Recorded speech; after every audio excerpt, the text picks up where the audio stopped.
The fork hit my collarbone before I saw his hand move. It bounced off my cardigan and landed tines down in the mashed potatoes. And for 1 second, the whole table went quiet in that specific way a room goes quiet right before it decides laughing is easier than caring. Then Brantley, 8 years old, gap-toothed, wearing a sweater vest his mother had picked out to match the tablecloth, grinned around at everybody and said it again, louder, like he'd been rehearsing. "Mama says you're just the help anyway." My mother laughed first.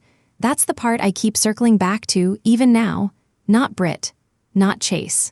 My own mother, 66 years old, wiping cranberry sauce off her lip, laughed like her grandson had told a joke about a chicken crossing a road. "Oh, he's a mess," she said, to nobody, to everybody, reaching over to fix his collar like that was the thing that needed fixing. Britt didn't laugh. Britt did something worse. She looked at me the way you look at a coworker who spilled coffee on the carpet, a flicker of embarrassment that had nothing to do with me and everything to do with whether the mess would be noticed. Then she picked her wine back up and said, "Brantley, honey, eat your rolls," and that was the whole reckoning. That was the entire cost of what he'd said, and what she'd apparently said first in her own house to her own son about her own sister. I sat there with a fork in my mashed potatoes that wasn't mine. In a dining room with a chandelier I happened to know cost $4,000 because I'd seen the invoice.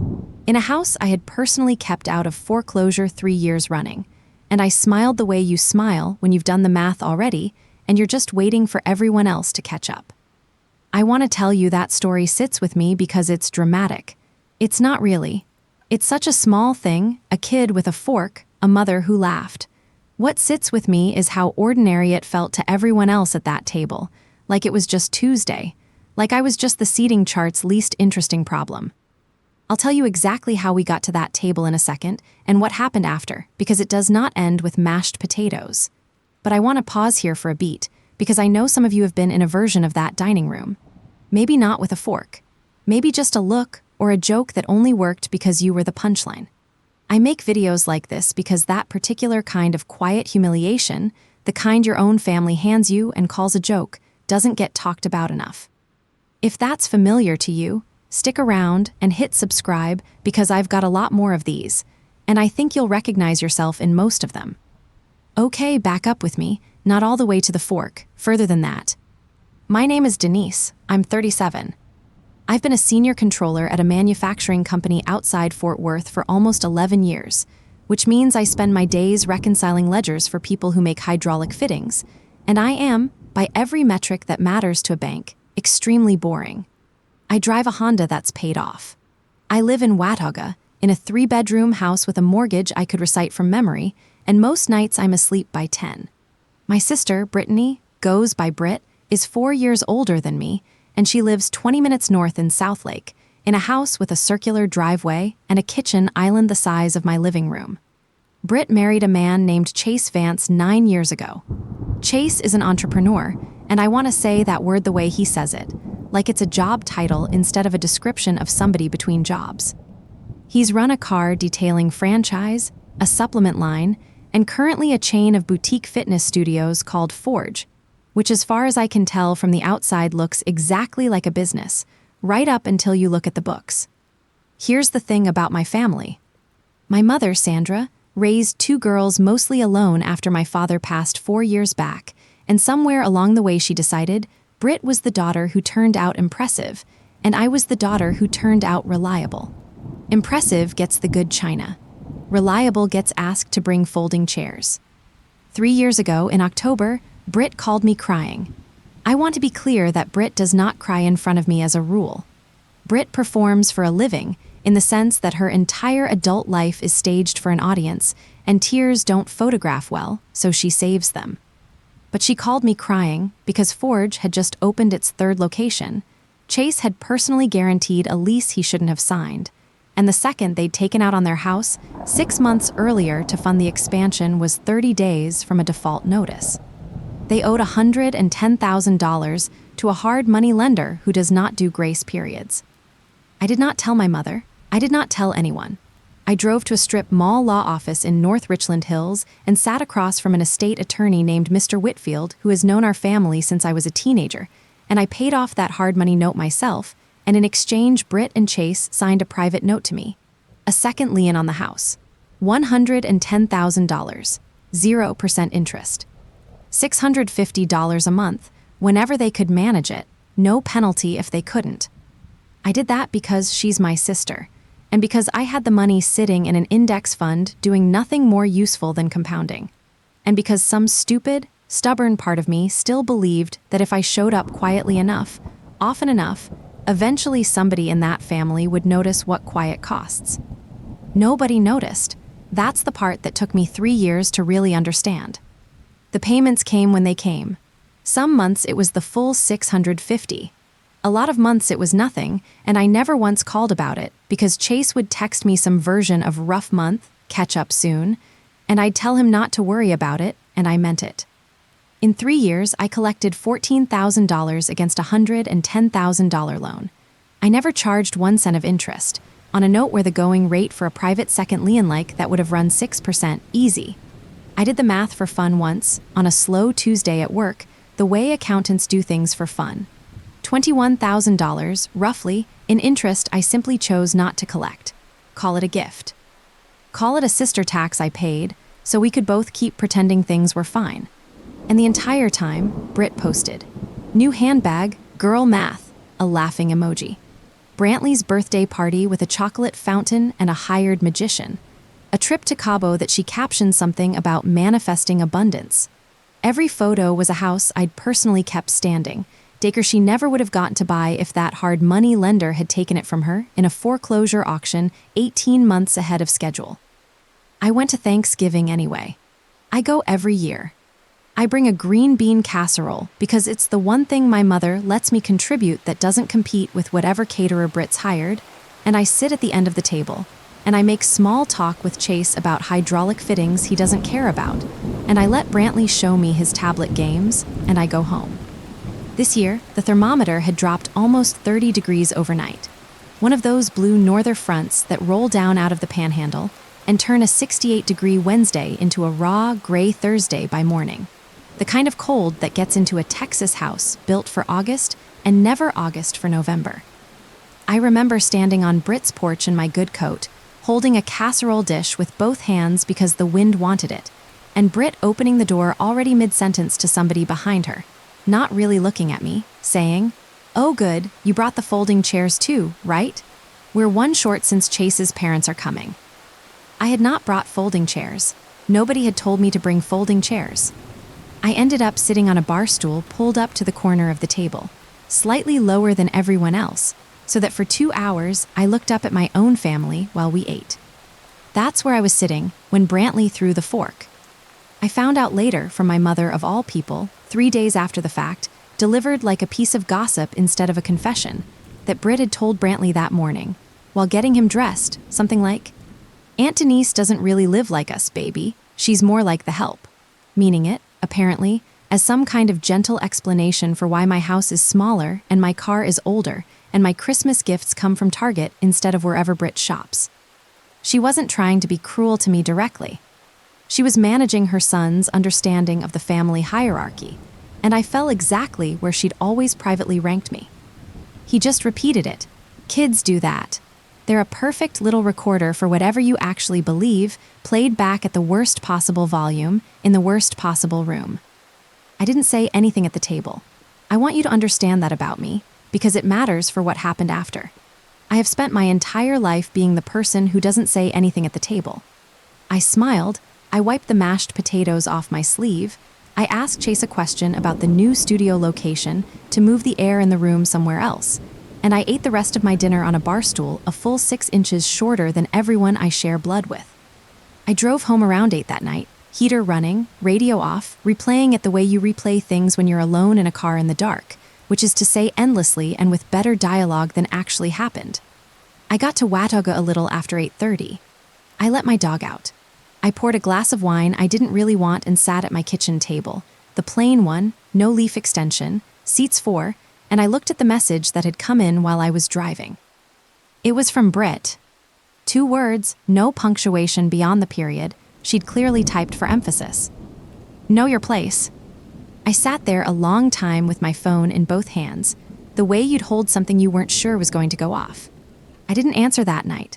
I put the phone face down on the kitchen table, finished the wine I didn't want, and went to bed with the porch light still on, which I never do. Around 2 in the morning, I woke up and the whole thing was still sitting on my chest like a stone I'd swallowed, and I thought about my father, actually, which surprised me. He used to say the only thing worth teaching either of his girls was how to read a balance sheet, because a balance sheet doesn't lie to you the way people do. Numbers just sit there, patient, waiting for you to be honest enough to look at them. I got up, I made coffee at 2 in the morning like a crazy person, and I answered Britt. "I do, check your mortgage." 4 words.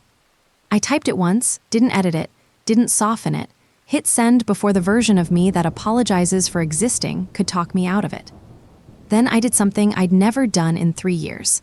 I opened my banking app, found the standing note where I'd flagged our informal arrangement, the one that just said Britt, flexible, no rush, and I deleted it. I pulled up Mr. Whitfield's number, the same estate attorney who'd drawn up the original note back when I was 34 and scared and trying to save my sister's house without anybody ever finding out I'd done it. And the next morning, a Friday, I called his office and asked him to prepare a formal notice of arrears.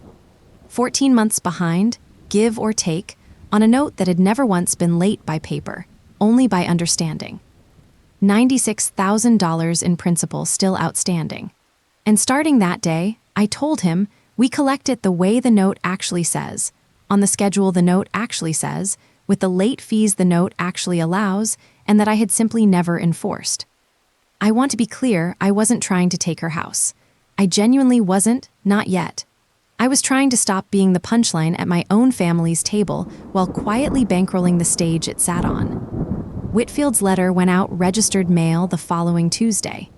My mother called me that Thursday night, and I could tell from the first breath she took before she even said hello that Britt had gotten to her first. "What is wrong with you?" Mom said, not a question, a verdict. "Britt is a wreck. She says you're trying to take her house." "I'm asking her to pay back money she owes me, Mom, on paper, with her own signature on it. She has a family, Denise. She has Brantley to think about." "I know exactly what she has," I said, and I heard how flat my own voice sounded, like a spreadsheet cell that had finally stopped rounding up in her favor. "I've known for 3 years. I'm the one who kept the roof over it." There was a silence on the line long enough that I actually checked the screen to see if the call had dropped. "I don't know what that means," my mother finally said, and I believed her.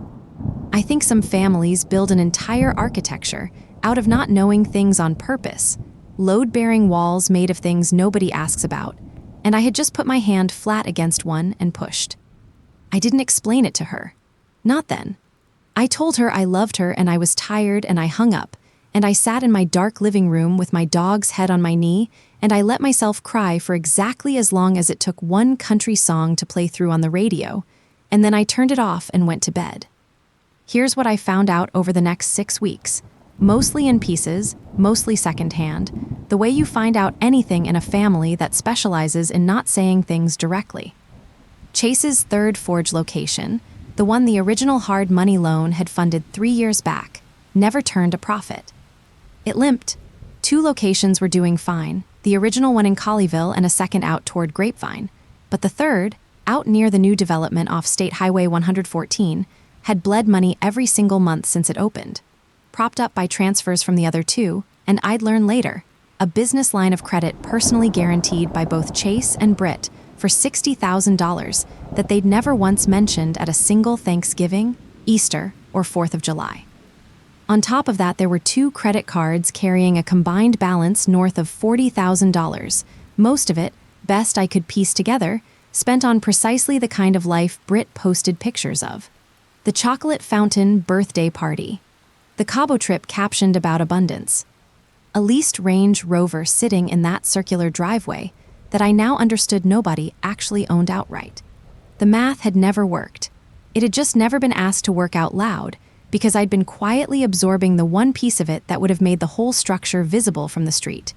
A missed second mortgage payment shows up. A defaulted line of credit does not to the neighbors, not to your mother, not across a Thanksgiving table, so long as somebody else is covering it in silence. By early December, Whitfield told me over the phone, in the dry, unbothered tone he uses for things that would ruin most people's month, that Britt and Chase had applied to refinance their first mortgage.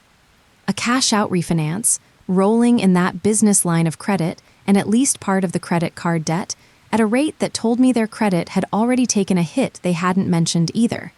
The only problem, from where they sat, was me. My note held second position on the house. A new first mortgage lender wasn't going to fund a cash-out refinance with a $110,000 lien sitting behind it that hadn't budged. Not without me signing something called a subordination agreement, agreeing to let their brand new refinanced first mortgage jump ahead of my old note in the pecking order, so that if the house ever went sideways, they'd get paid before I did. Britt called me herself for the first time in 6 weeks on a Sunday afternoon in the second week of December. And her voice on the phone was a voice I recognized from childhood, the one she used to use on our father when she wanted something and had decided sweetness was the fastest route there. "Denise, hi, okay, so I know things have been weird." A laugh that didn't have anything funny underneath it. "There's just this one form the title company needs from you. It's honestly nothing, it's just a signature thing. Chase's guy said it takes like 2 minutes." "What's the form?" I said, though I already knew, because Whitfield had called me about it 2 days earlier. "It's just subordination, I think it's called. It doesn't change anything for you, it's just paperwork so we can get this refinance done. And honestly, Denise, this refinance is what fixes everything. This is us getting current. This is us getting stable. You'd finally get paid what we owe you, most of it, in like 60 days. "Most of it," I repeated. "Basically all of it. It's not a big deal, it's honestly a formality." I sat with the phone against my ear and looked out my kitchen window at my own yard, my own paid-off Honda in my own driveway. And I thought about a fork bouncing off my cardigan into a bowl of mashed potatoes, and a boy repeating a sentence his mother had built for him. "I need to look at the numbers before I sign anything," I told her. "Have your title company send everything to Whitfield, all of it, Britt. Not the parts you want me to see." Her voice changed so fast it was almost funny, if any of it had actually been funny. "You're being dramatic. This is exactly the problem. This is why nobody in this family can just have one conversation with you without you turning it into an audit." "Send Whitfield the paperwork," I said, and I hung up before she could turn it into anything else. The documents came through 9 days later, and Whitfield walked me through them line by line over a video call on a Tuesday night. Both of us in reading glasses, both of us doing what our whole lives had trained us to do, which is find the truth inside numbers other people had hoped nobody would actually read. The refinance was for $440,000 against a house that had appraised, generously, at $510,000. It paid off their existing first mortgage, the business line of credit, both credit cards, and left them with an interest rate almost 2 full points higher than what they had now, because their credit had already been dinged by the very debts this loan was supposed to erase. It was not a rescue. It was a life raft with a slow leak built into the seams, and the only way it floated at all was if I agreed to step behind it and let it take my place at the front of the line. If I signed, and the house ever went into foreclosure, which at that debt-to-income ratio was not some remote hypothetical, I would be paid last, if at all, on $110,000 I had put up out of my own savings, with 0 interest, to save that same house once already. If I didn't sign, the refinance died. Their new lender had already made clear the loan wouldn't close without a lien holder in second position agreeing to subordinate, which meant, without my signature, Britt and Chase stayed exactly where they already were, behind on the credit cards, behind on that business line of credit, owing me $96,000 I had just started, for the first time in 3 years, actually asking for. Whitfield took his glasses off and looked at me over the video call the way he used to when I was a scared 34-year-old signing my first note. "You don't have to decide tonight," he said. "I already decided," I told him, and I found I meant it calmly, the way you mean a number after you've checked it 3 times and it comes out the same every time. "Tell their title company I'll come to the closing meeting myself, in person. I want everyone in the room." He was quiet a second. "Everyone." "Everyone," I said, "Britt Chase. If she wants to invite my mother, she can invite my mother." The meeting was set for the second Tuesday in January, 10 in the morning, at a title company office off Boulevard 26 in Grapevine, and the week leading up to it, I did something I hadn't done in 3 years of quietly propping up my sister's entire life. I printed everything, every payment I'd ever made, every month I'd let slide without a word. Every dollar of interest I'd chosen not to collect, totaled at the bottom in a font size large enough to read from across a conference table. I put it in a plain manila folder, the kind you'd use for a mortgage file and nothing more dramatic than that, and I drove to Grapevine that Tuesday morning with the heater running and the radio off, same as the night of the fork, except this time I wasn't replaying anything. This time, I already knew exactly what I was going to say. The conference room at the title company had the kind of forgettable beige carpet you find in every office park in North Texas, a long table, a pitcher of water nobody touched, and a window looking out on a parking lot going pale under a flat winter sky. I got there first on purpose. I wanted to already be sitting down when Britt walked in. She came in with Chase, both of them dressed like they were selling something, Britt in a cream blazer, Chase in a quarter zip that probably cost more than my last car payment. My mother came too, uninvited by me but invited by Britt, which told me everything about what Britt thought this meeting was going to be. A show of force. A room full of people who'd remind me, without anyone having to say it out loud, what my place was. The title officer, a tired, kind-faced woman named Patricia who'd clearly sat through 100 of these and wanted nothing more than everyone's signatures so she could go to lunch, laid out the subordination agreement in front of me, tabbed with a yellow sticky arrow where I needed to sign. "Before I sign anything," I said, and my voice came out steadier than I expected, "I'd like everyone at this table to see the numbers I'm working from." I opened the manila folder. I laid it out plainly, the way I'd lay out a variance report for an audit committee, no drama in my voice, because the numbers didn't need any help from me to land. 3 years ago, October, $110,000 wired directly to a hard money lender to stop a foreclosure that was 30 days out. 0% interest, the whole time, on a note that should have carried 6. 14 months, roughly, where payments simply didn't come, and I never once called about it. $21,400 was the exact figure I'd calculated in interest alone that I had chosen every single month not to collect. $96,000 still outstanding today. And a refinance sitting in front of me that would move my note behind a brand new loan on a house that, by their own paperwork, was carrying more debt than it could safely support. "This refinance doesn't rescue this house," I said, looking at Chase, not Britt, because Chase at least had the decency to not meet my eyes. "It just changes who loses first if it goes down, and under this agreement, that's me." After I already paid to stop the first time, it almost went down. My mother made a small sound, something between a breath and a word, and I saw her look at Britt with an expression I hadn't seen my mother wear in years, an expression that had actual math behind it for the first time. "You didn't tell me," my mother said to Britt, quiet, like she was only now doing the arithmetic on 3 years of quiet transfers. "She paid for the house, your house, and you told your son to call her the help." Britt's face did something complicated, something between fury and a scramble to recover the room. "That is not Denise. This is not the time." "It's exactly the time," I said. "This is a room specifically built for exactly this kind of conversation." That's what a title company is.